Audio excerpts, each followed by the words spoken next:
Este es el taller de física acerca del movimiento relativo. Mi nombre es Víctor Ahumada. Para entender qué es el movimiento relativo, vamos a dar un ejemplo.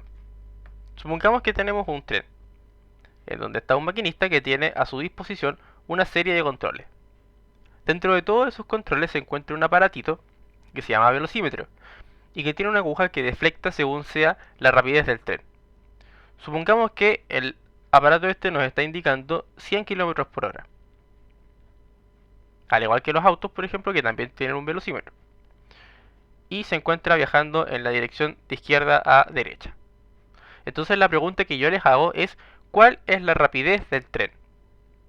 Muchos se veían tentados a responder 100 km por hora, porque si el velocímetro nos indica eso, entonces es porque eso tiene que ser.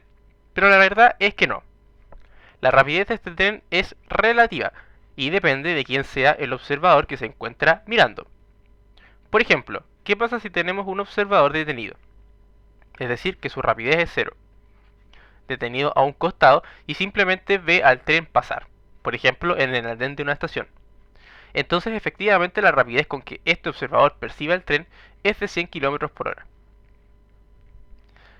Pero hay otro caso en donde no es así, y me imagino que a muchos de ustedes les tiene que haber pasado. ¿Qué pasa si va un auto viajando en la misma dirección y sentido que el tren y a la misma rapidez? Entonces, un observador o la persona que esté aquí manejando el auto, si mira hacia el lado, va a ver que este tren se encuentra detenido, porque el tren ni siquiera no avanza ni retrocede con respecto al auto, o sea, no se aleja ni se acerca. Entonces, para ese observador en particular, este tren está detenido, o sea, lo ve con rapidez igual a 0, y no a 100 como lo vio el otro observador. Es una situación bastante cotidiana, por ejemplo, cuando en una carretera van dos autos, uno al lado del otro y a la misma rapidez, entonces uno ve que el otro auto está detenido, porque no se aleja ni se acerca de él. Y otro ejemplo más sería si tenemos un auto que viaja ahora en sentido contrario al tren, pero a la misma velocidad.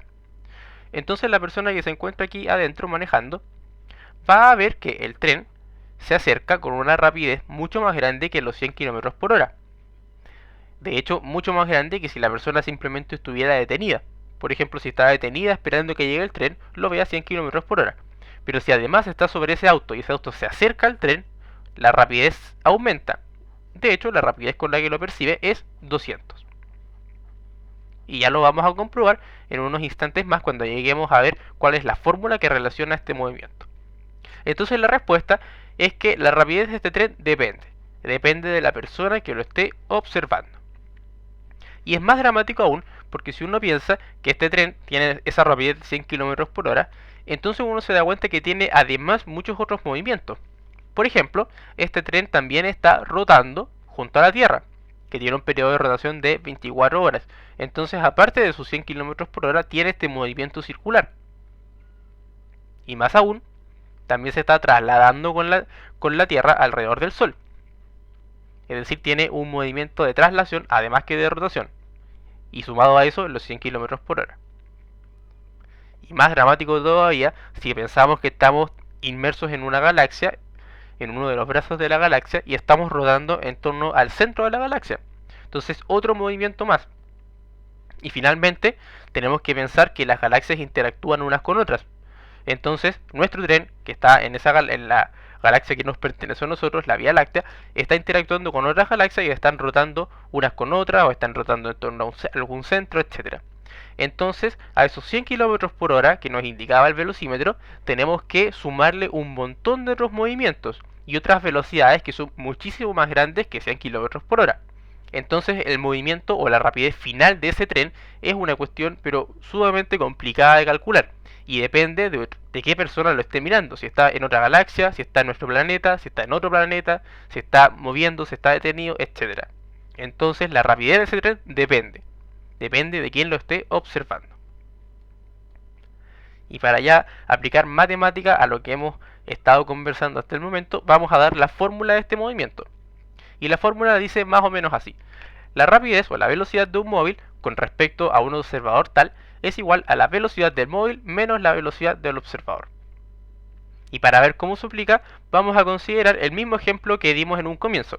tenemos el tren que viene a ser nuestro móvil y tenemos a ese auto que viaja en contra, que es nuestro observador. Y las velocidades son las mismas que habíamos considerado en un comienzo, 100 km por hora para cada uno y en sentido contrario. Entonces lo que vamos a calcular es la velocidad del tren percibida por nuestro observador, que es el auto. Y sería lo que nos dice acá, velocidad del móvil, el móvil es el tren, entonces tenemos 100 km por hora hacia la derecha. Y considerando siempre a la derecha, hacia la derecha positivo, entonces tenemos que si esos 100 km por hora van a la derecha, lo consideramos positivo. Luego la fórmula nos dice menos, así que colocamos un menos. La velocidad del observador, que en este caso es nuestro auto. Y nos damos cuenta que la rapidez del auto es hacia la izquierda, es 100 km por hora hacia la izquierda. Y si consideramos según nuestra referencia hacia la derecha positiva, entonces esa velocidad es negativa, porque va hacia la izquierda. Entonces nos queda 100 más 100 y eso es 200 km por hora, que es lo que habíamos anticipado en un comienzo. Y dijimos que la rapidez con que ese observador percibe el tren es más grande que 100 km por hora. De hecho, es la suma de las velocidades. Porque al estar acercándose uno con otro mutuamente y al mismo tiempo, entonces las rapideces se suben.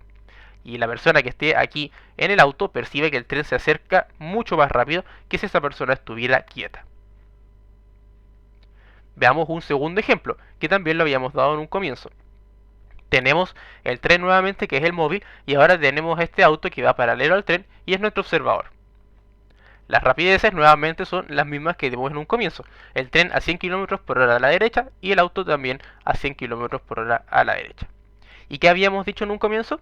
Que si esta persona que se encuentra conduciendo el auto ve hacia el lado y ve a ese tren, la rapidez con que lo percibe es de cero, porque se encuentra detenido con respecto a él, porque no se acerca ni se aleja.